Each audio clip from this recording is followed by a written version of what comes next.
In the Home Stretch by Robert Frost. She stood against the kitchen sink and looked, over the sink out through a dusty window, at weeds the water from the sink made tall. She wore her cape, her hat was in her hand. Behind her was confusion in the room, of chairs turned upside down to sit like people in other chairs and something come to look. For every room a house has parlor, bedroom, and dining room thrown pell-mell in the kitchen, and now and then a smudged, infernal face looked in a door behind her and addressed her back. She always answered without turning, "Where will I put this walnut bureau, lady?" "Put it on top of something that's on top of something else," she laughed. "Oh, put it where you can tonight and go. It's almost dark. You must be getting started back to town."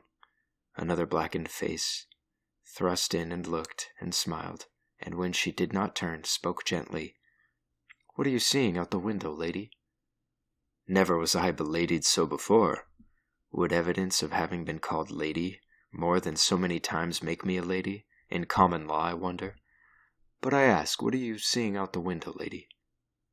What I'll be seeing more of in the years to come, as here I stand and go the round of many plates with towels many times. And what is that? You only put me off. Rank weeds that love the water from the dishpan more than some women like the dishpan, Joe. A little stretch of mowing field for you. Not much of that until I come to woods.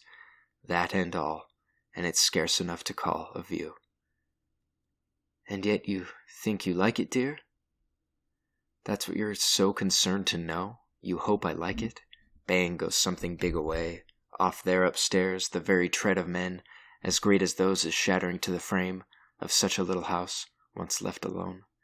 You and I, dear, will go with softer steps, up and down stairs and through the rooms, and none but sudden winds that snatch them from our hands will ever slam the doors." "I think you see more than you like to own to out that window." "No, for besides the things I tell you of, I only see the years. They come and go in alternation with the weeds, the field, the wood." "What kind of years?" "Why, latter years. Different from early years." "I see them too." "You didn't count them?" "No, the further off so ran together that I didn't try to. It can scarce be that they would be in number we'd care to know, for we are not young now. And bang goes something else away off there. It sounds as if it were the men went down, and every crash meant one less to return, to light its city streets we, too, have known, but now are giving up for country darkness. Come from that window where you see too much for me, and take a livelier view of things from here. They're going. Watch this husky swarming up over the wheel into the sky-high seat, lighting his pipe now, squinting down his nose, at the flame burning downward as he sucks it. See how it makes his nose side bright, a proof how dark it's getting? Can you tell what time it is by that, or by the moon, the new moon? What shoulder did I see her over? Neither. A wire she is of silver, as new as we to everything. Her light won't last us long. It's something, though, to know we're going to have her, night after night, and stronger every night, to see us through our first 2 weeks. But, Joe, the stove, before they go, knock on the window. Ask them to help you get it on its feet. We stand here dreaming. Hurry, call them back. They're not gone yet.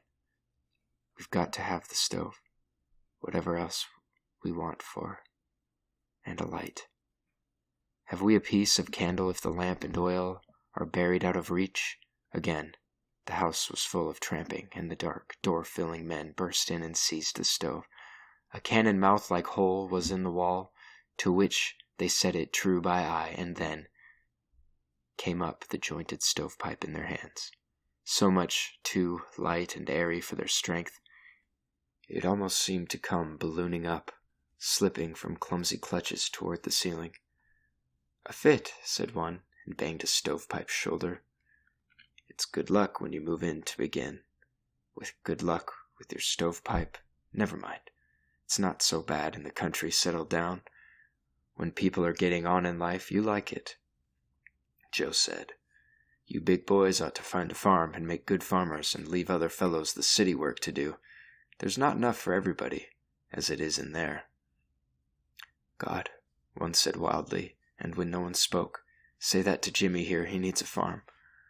But Jimmy only made his jaw recede, fool-like, and rolled his eyes as if to say he saw himself a farmer. Then there was a French boy, who said with seriousness that made them laugh, "My friend, you ain't know what it is you ask." He doffed his cap and held it with both hands, across his chest to make as 'twere a bow. "We're giving you our chances on the farm." And then they all turned to with deafening boots, and put each other bodily out of the house. Goodbye to them. We puzzle them, they think. I don't know what they think we see and what they leave us to, that pasture slope that seems the back some farm presents us, and your woods, to northward farm, your window at the sink, waiting to steal a step on us whenever we drop our eyes or turn to other things, as in the game 10-step the children play. Good boys they seemed, and let them love the city. All they could say was God. When you proposed their coming out and making useful farmers, did they make something lonesome go through you? It would take more than them to sicken you, us of our bargain, but they left us so, as to our fate, like fools past reasoning with. They almost shook me. It's all so much what we have always wanted, I confess. Its seeming bad, for a moment, makes it seem even worse still, and so on down, down, down. It's nothing. It's their leaving us at dusk. I never bore it well when people went. The first night after guests have gone, the house seems haunted or exposed. I always take a personal interest in the locking up at bedtime, but the strangeness soon wears off. He fetched a dingy lantern from behind a door. There's that we didn't lose, and these. Some matches he unpocketed. For food, the meals we've had no one can take from us. I wish that everything on earth were just, as certain as the meals we've had. I wish the meals we haven't had were, anyway. What have you know where to lay your hands on? The bread we bought in passing at the store. There's butter somewhere, too. Let's rend the bread. I'll light the fire for company for you. You'll not have any other company till Ed begins to get out on a Sunday, to look us over and give us his idea of what wants pruning, shingling, breaking up. He'll know what he would do if he were we, and all at once. He'll plan for us and plan to help us, but he'll take it out in planning. Well, you can set the table with the loaf. Let's see you find your loaf. I'll light the fire. I like chairs occupying other chairs, not offering a lady. There again, Joe, you're tired. I'm drunk, nonsensical, tired out. Don't mind a word I say. It's a day's work to empty one house of all household goods and fill another with them 15 miles away, although you do no more than dump them down. Dump down in paradise we are, and happy. It's all so much what I have always wanted. I can't believe it's what you wanted too. Shouldn't you like to know? I'd like to know, if it is what you wanted, then how much you wanted it for me. A troubled conscience. You don't want me to tell if I don't know. I don't want to find out what can't be known. But who first said the word to come? My dear, it's who first thought the thought. You're searching, Joe, for things that don't exist. I mean beginnings, ends, and beginnings. There are no such things. There are only middles. What is this life? Our sitting here by lantern light, together amid the wreckage of a former home. You won't deny the lantern isn't new. The stove is not, and you are not to me, nor I to you.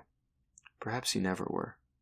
It would take me forever to recite all that's not new in where we find ourselves. New is a word for fools in towns who think, style upon style, and dress and thought at last. Must get somewhere. I've heard you say as much. No, this is no beginning. Then an end? End is a gloomy word. Is it too late to drag you out for just a good-night call on the old peach trees on the knoll to grope by starlight in the grass for a last peach that neighbors may not have taken as their right when the house wasn't lived in? I've been looking. I doubt if they have left us many grapes before we set ourselves to right the house the first thing in the morning. Out we go to go the round of apple, cherry, peach, pine, alder, pasture, mowing, well, and brook. All of a farm it is. I know this much. I'm going to put you in your bed if first I have to make you build it, come the light. When there was no more lantern in the kitchen, the fire got out, through crannies in the stove, and danced in yellow wrigglers on the ceiling, as much at home as if they'd always danced there.